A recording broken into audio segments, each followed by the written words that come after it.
မင်္ဂလာပါတတမမီလေးတို့ရေဘဟုတုတအစုံနဲ့ရသအစုံကိုနားဆင်ဖို့အတွက်ဦးကောင်းရဲ့ YouTube Channel လေးကို Like and Subscribe လုပ်ပေးဖို့တော့လိုနေပြီနော်ကဲပုံမြင်လေးတွေတင်ဆက်တော့မှာမို့တတမမီလေးတို့ရေ Ready ပဲလားပုံမြင်လေးတွေနားထောင်မယ်တတမမီလေးတို့ရေအခုရက်ပိုင်းမှာမမေစူရာခံထားရပြီးတော့မမေကိုစိတ်ဆိုးစိတ်ကောက်ရှိနေတဲ့တတမမီလေးတို့ရှိပါသလား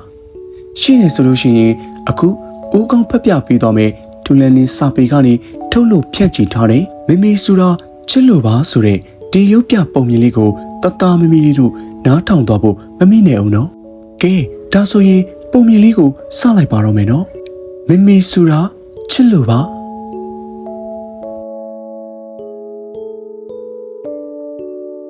မမီကသူ့ကိုအမြဲလိုတွတ်တွတ်နဲ့စူပူကျင်းမောင်းနေတော့တာပါပဲ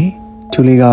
ဖုံးဆုံနေတာကိုမြင်ရတာနဲ့ဖုံးကိုလူပြီးဘာလို့တစ်ချိန်လုံးကြည့်နေတာလဲလို့ဟုတ်တယ်အိမ်စားတွေမပြီးသေးရင်ကတွန်းကားလာပြီးမဲ့ပေးမကြည့်ဘူးကတွန်းကားမကြည့်လိုက်ရမှာကိုသူစိတ်ပူလိုက်တာသူလေးကစားပြီးလို့ပင်ပန်းနေပြီဒါပေမဲ့မမီကသူလေးစော့ထားလို့ရှုပ်ပွားနေတဲ့အယုတ်တွေကိုတေချာပြန်သိမ်းခိုင်းတယ်မမီကလူကြီးလေမမီသိမ်းရမှာပေါ့မဟုတ်ဘူးလားကျောင်းနောက်ကျမှာဆိုလို့သူကအပြေးပြေးထွက်သွားပြန်တော့လေသူရေဘာလို့ပြင်းနေတာလဲပြီးရင်ချော်လေးအောင်မေဆိုပြီးနောက်ကနေကြည့်ရင်လှဲဆူနေပြန်ရောမမီကသူ့ကိုစူဖို့ပဲအမြဲအေးအေးကြီးကြီးကြည့်နေတာပဲလို့တူတူလေးမချင်မနဲ့ပြောပြီးသူလေးထွက်လာခဲ့တယ်လေပြီးတော့ညဆိုရင်လေမမေကအတင်းမဲအိတ်ခမ်းပြန်နေသူလေးကမှမအိတ်ချင်သေးတာလေ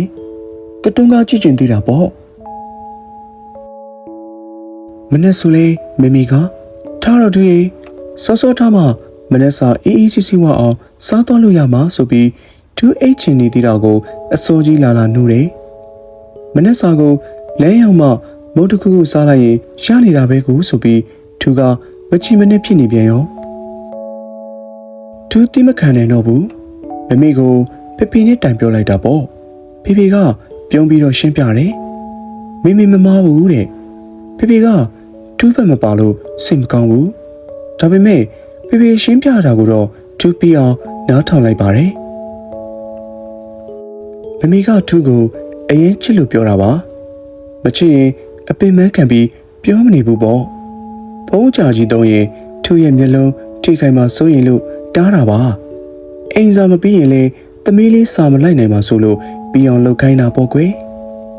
အမိုက်တွေကိုရှင်းခိုင်းနေဆိုတာကလည်းကိုလှုပ်ထားတဲ့ကိစ္စကိုကိုယ်တိုင်ရှင်းလင်းတတ်တဲ့အကျင့်လေးရှိအောင်လုပ်ပေးတာပါဒါမှလူကြီးဖြစ်လာတဲ့အခါစနစ်တကျနဲ့ဒီထိုင်တက်မှာပေါ့သမီးရဲ့နောက်ပြီးတော့မနက်စာပြည့်ဝမစားရင်စူရဲဆိုတာကလည်းမနက်စာစားမှတနေ့ကိုစာချက်ဖို့ကစားဖို့အားရှိမှမို့သမီးလေးရဲ့မနက်စာကအရေးကြီးဆုံးပဲလေအကြောင်းမရှိပဲသမီးလေးကိုမမီကစူပူချိန်မောင်းတာမဟုတ်ပါဘူးအနာဂတ်မှာမမီကသမီးလေးကိုအကောင်းဆုံးဖြစ်စေချင်တယ်လေပပေတို့မမေတို့အသက်ကြီးလာတဲ့အခါသမီးလေးကိုမကူညီပေးနိုင်တော့ရင်ကိုဘာသာအကောင်းဆုံးရည်တည်နိုင်တဲ့အလေးအကျင့်လေးတွေဖြစ်အောင်မမေကပြောဆိုဆုံးမနေတာပါဆိုပြီးဖေဖေကအခုလိုပဲရှင်းပြပေးခဲ့တာပေါ့ဖေဖေပြောပြလိုက်တာတွေကိုပြန်တွေးကြည့်လိုက်ပြီးတော့မှသူကမိမိစေတနာတွေကိုနားလေသဘောပေါက်သွားပါတော့တယ်ကွယ်သူလည်းမမေကိုဖက်ပြီးတောင်းပန်ခဲ့တာပေါ့မိမိစေတနာတွေကိုမသိနားမလည်ခဲ့လို့အပြစ်တွေတင်ခဲ့မိတာပါမမေအခုတော့သူနားလေပါပြီသူကိုအော်ဒါမဟုတ်ပဲကောင်းအောင်ပြောင်းလဲဖို့တိုက်တွန်းတာဆိုတော့သူလည်းစူးစမ်းပါမယ်နော်မမေကဲတသားမမီလေးတို့ရေနောက်ဆုံးတော့သူလေးဟာလည်းမမေစူတာချစ်လို့ပါဆိုတဲ့အထိပ္ပယ်လေးကိုနားလေသဘောပေါက်သွားပါတော့တယ်ကွယ်တသားမမီလေးတို့ရေမမေကကို့သားသမီးတွေကိုချော်တကာ6တလက်ဆုံးမရတယ်ဆိုတာအသိဉာဏ်မကြွယ်ဝသေးတဲ့တသားမမီလေးတွေကိုသိချစ်လို့ပေါ့ကွယ်အပြစ်မြင်တဲ့စိတ်နဲ့မဟုတ်ဘဲအကောင်းမြင်တဲ့စိတ်နဲ့တိုက်တွန်းပြောကြတဲ့မမေရဲ့ဆုံးမစကားလေးတွေကိုတသားမမီလေးတို့ကချစ်တဲ့စိတ်နဲ့နားလေခွင့်လွှတ်ပေးရမယ်နော်ဒါမှလိမ္မာရေးချရှိတဲ့ကလေးလေးတွေဖြစ်လာမှာပေါ့ဒီလိုဆိုရင်ဦးကောင်းကလည်းပို့ပြီးတော့ချစ်ပါပြီတဲ့ဗျာပုံမြင်လေးကတော့ ဒီလောက်ပါပဲသားတို့သမီးတို့ရေဒီပုံမြင်လေးကိုနားထောင်ပြီးတော့တသားမမီလေးတို့လည်းဘဟုတုတတွေရရှိလိမ့်မယ်လို့ဦးကောင်းကယုံကြည်ပါရဲ့ကွယ်နောက်ထပ်တသားမမီလေးတို့ဘဟုတုတရရှိစေဖို့ပုံမြင်ကောင်းလေးတွေကိုဆက်လက်ပြီးတော့တင်ဆက်ပေးသွားအောင်ပါဖြစ်လို့ဦးကောင်းရဲ့ YouTube channel လေးကိုလည်း like and subscribe လုပ်ပေးဖို့လည်းမမေ့နဲ့အောင်နော်ပုံမြင်တစ်လေးတွေနဲ့တူတသားမမီလေးတို့နဲ့ပြန်ဆုံကြအောင်မယ်နော်တသားမမီလေးတို့ရေတတား